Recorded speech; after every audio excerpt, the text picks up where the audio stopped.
Hello everyone, my name is Noelle Brooks, and today for my artist presentation I'll be focusing on the artist commonly referred to as Grandma Moses.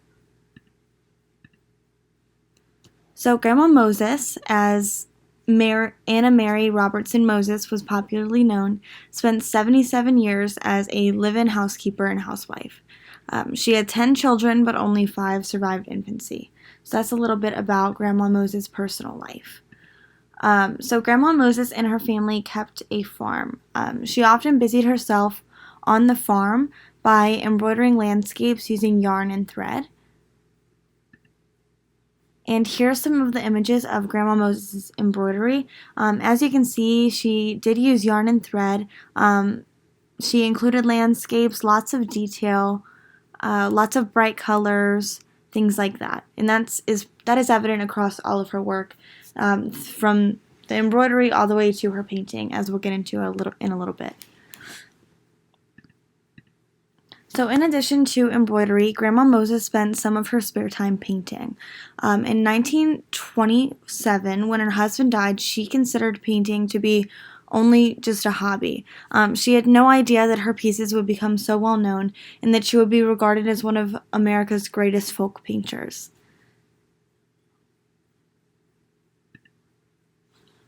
So at the age of 76, Grandma Moses got arthritis, which made it really hard for her to continue to embroider. So her sister and other family members recommended that she focus more on painting rather than embroidery because it was a little bit easier for her to do. Grandma Moses' paintings focused on the simple life of days long gone. She didn't want to include things like tractors or telephone poles because she wanted people to know how we used to live, as she would say. Shown in this slide is a piece entitled Green Pasture that was created in 1954 using oil and tempera. So in this, you see kind of what she experienced while she was growing up as a young girl on a farm and all throughout her life as she and her husband kept a farm as well. Seeing the landscape, lots of animals grazing, that type of thing. And that is evident through all of her work. So shown on this slide is her painting, The Flower Garden, which was created in 1951. So after a family member took Grandma Moses' paintings to Thomas's drugstore in Hoosick Falls, New York, an art collector named Louis Calder from New York City saw her pictures and was astonished. He bought them all and took them to an art show for her in New York, and after that, her paintings blew up. Everyone wanted to get their hands on a Grandma Moses painting.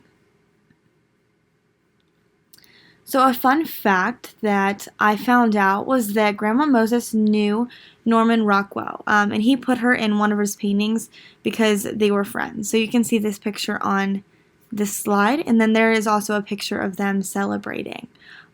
This was really cool to me because I went to a Norman Rockwell museum a couple years ago in New York, and it was great to see how different artists connect in different ways and how they're evident in their art and they kind of pick up on different things from one another. So over the next 3 decades, Grandma Moses painted more than 1,500 pieces, which is amazing. When she began, her paintings were sold for only about $4. By the end of her life, her paintings were sold for around $10,000. So that is a big increase. In 2006, one of her pieces sold for $1.2 million. So on this slide, you can see her painting, A Beautiful World, that was created using oil on pressed wood, and it was created in 1948. So Grandma Moses became famous across the whole country. She received honorary doctoral degrees. She was an inspiration to everyone. She is often regarded as one of the greatest late bloomers ever, given that she began her career late into her adult life. Another notable award she received was the Women's National Press Club Award for Outstanding Accomplishments in Art, which was given to her by President Harry S. Truman, which is a very cool award to be given. So Grandma Moses lived a very long and prosperous life. When she died in 1961, she was 101 years old. I can't even imagine how much she got to see throughout her time. President John F. Kennedy even said of her death that the death of Grandma Moses removed a beloved figure from American life.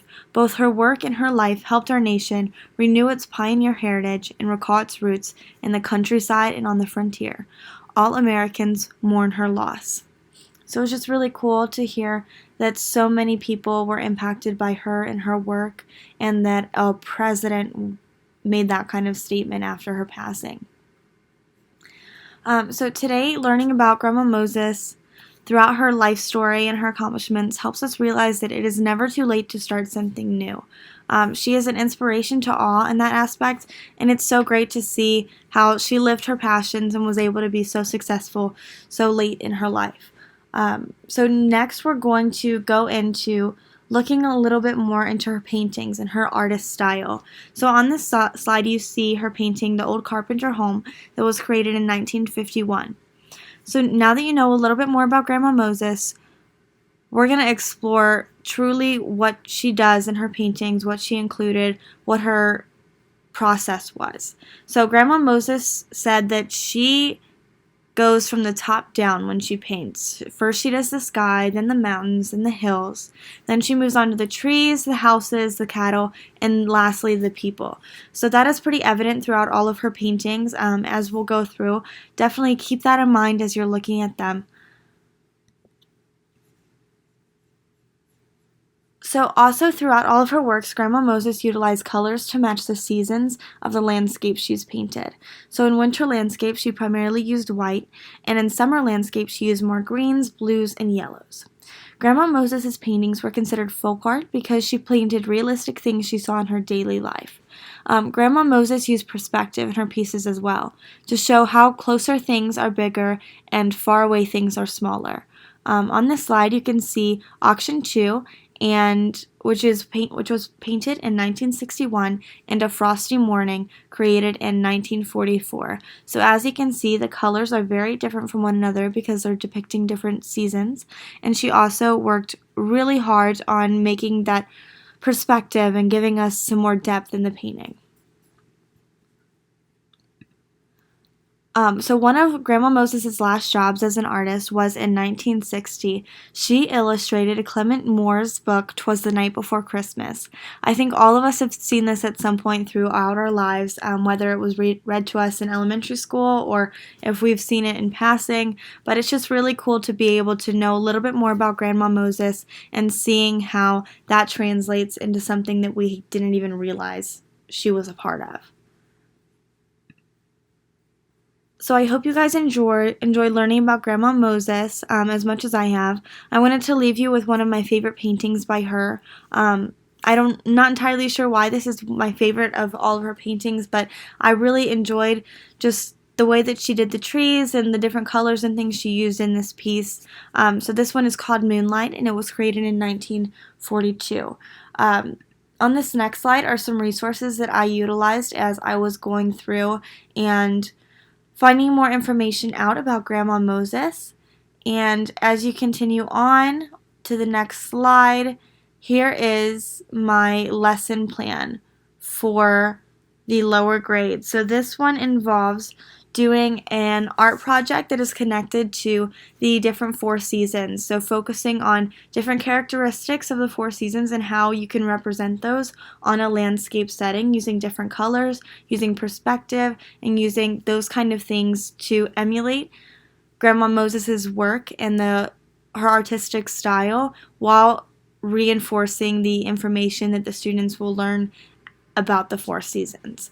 And then my next one involves, so this is my upper grades one that involves creating a piece of artwork to emulate Grandma Moses and then creating a short writing piece about the artwork to connect it. It's all about finding connections between the theme and the artwork and how that helps bring more meaning to the words and connect to the whole story in totality. So those are my lesson plans, and that was Grandma Moses. Thank you guys for listening. I hope you enjoyed it. I look forward to reading your comments and seeing your guys' presentations, if I haven't already, throughout the rest of the semester. Bye!